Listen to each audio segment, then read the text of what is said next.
Okay, so reading for week 3, which is the week about attachment and personality disorders.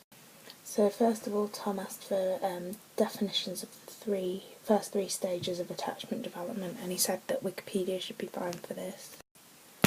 But I think I've got this information from MacLeod, Sean MacLeod, and it's a 2009. I assume it's probably a book.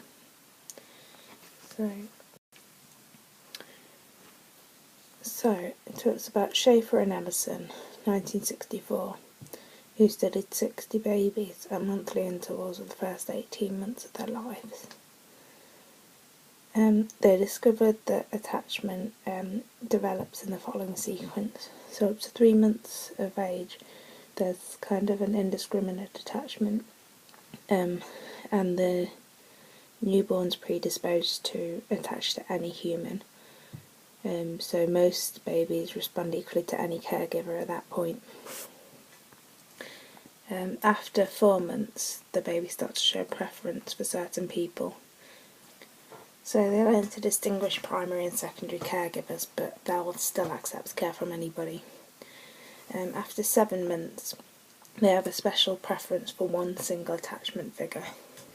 The baby looks to particular people for comfort and security and protection, and it shows fear, so like stranger anxiety, and when it's given to strangers, and unhappiness when separated from that special person, which is called separation anxiety. It says some babies show this stranger anxiety and separation anxiety more frequently and intensely than others. So this is from Schaefer and Ellison, 1964, which I think I remember was said in A-level, but it's in MacLeod, 2009.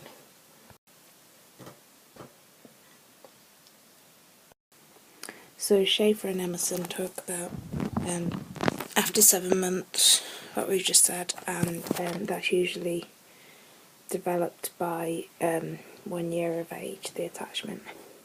After 9 months, the baby starts to develop multiple attachments and becomes increasingly independent. So that can be with mothers, fathers, grandparents, siblings, neighbours, all sorts. So at 18 months, the main figure of attachment for about half the children was the mother, and the father was most of the others.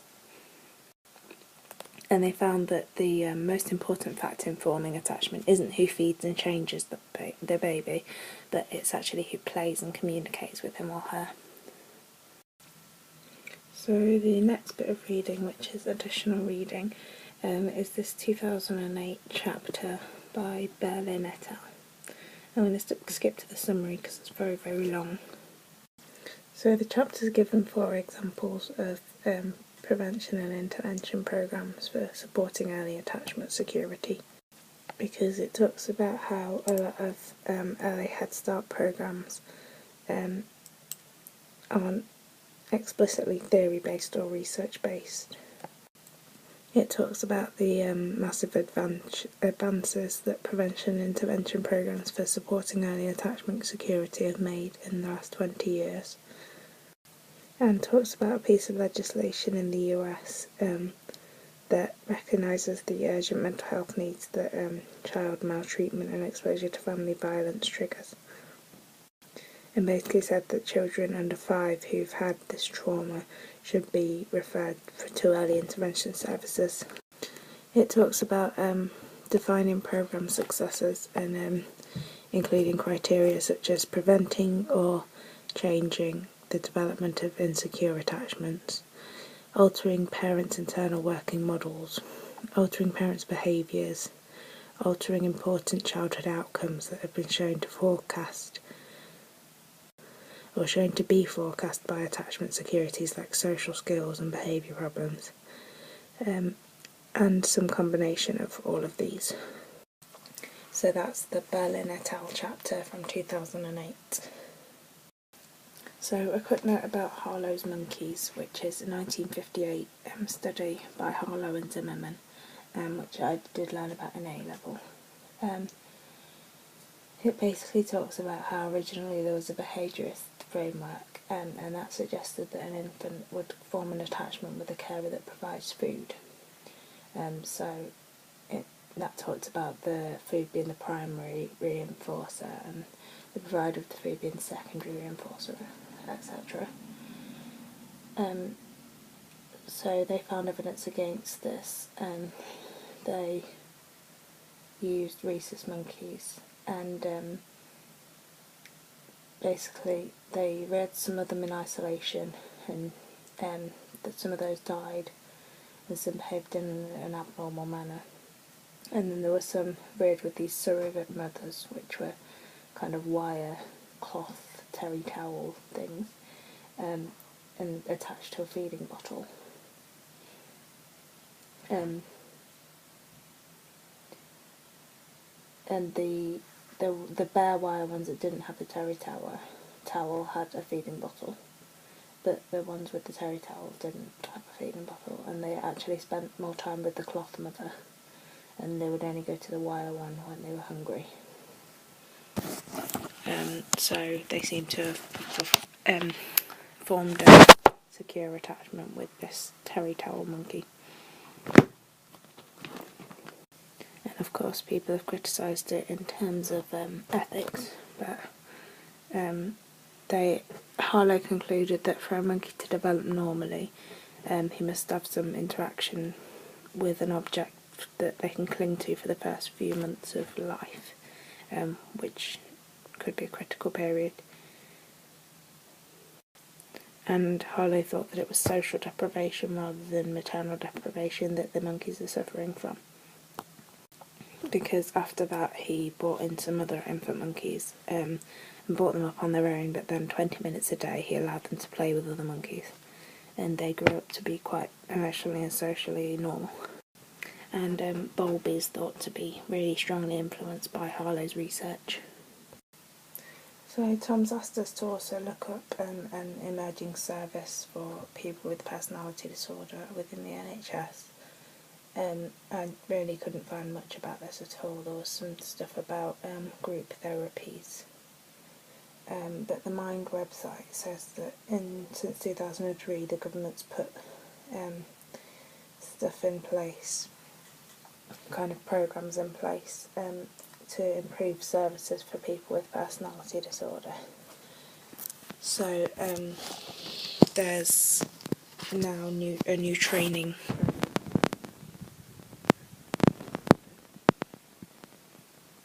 and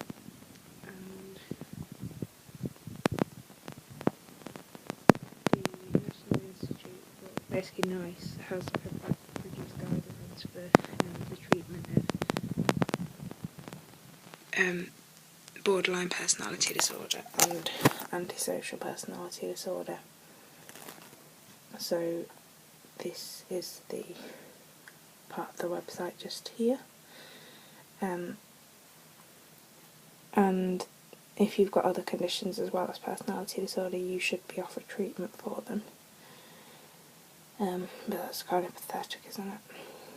Personality disorders are they often improve as you get older. So that suggests that you gain life experience and you mature and learn better ways of reacting to others. And you gain a better understanding of your responses and reactions to people.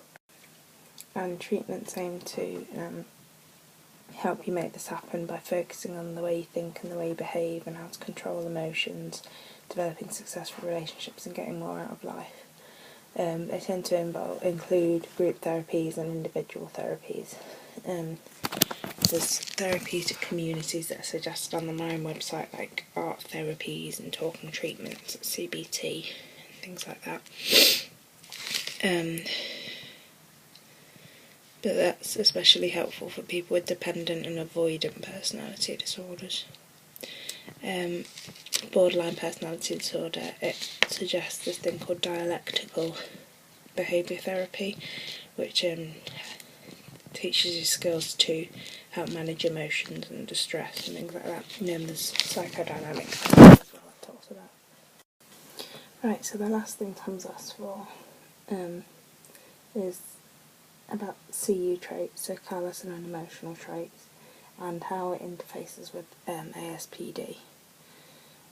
So callous and unemotional traits are a persistent pattern of behaviour that reflects a disregard for others and a lack of empathy. And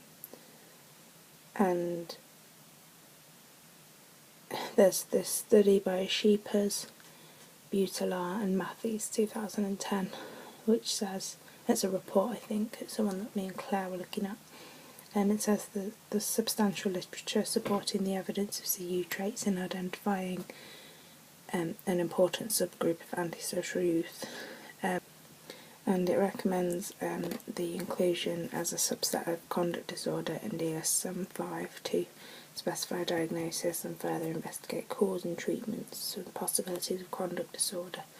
So basically it's an offshoot of conduct disorder, or a subset of conduct disorder. The things that I read that said that it was inversely correlated with verbal deficits, whereas a lot of the time people with conduct disorder have verbal deficits, whereas those with CU traits tend to have very good verbal skills, and they also seem to be less sensitive to punishment cues. And Tom actually asked us to think about narcissistic and histrionic PD from a perspective of intense fear and abandonment and rejection, and I'm sure I can manage that.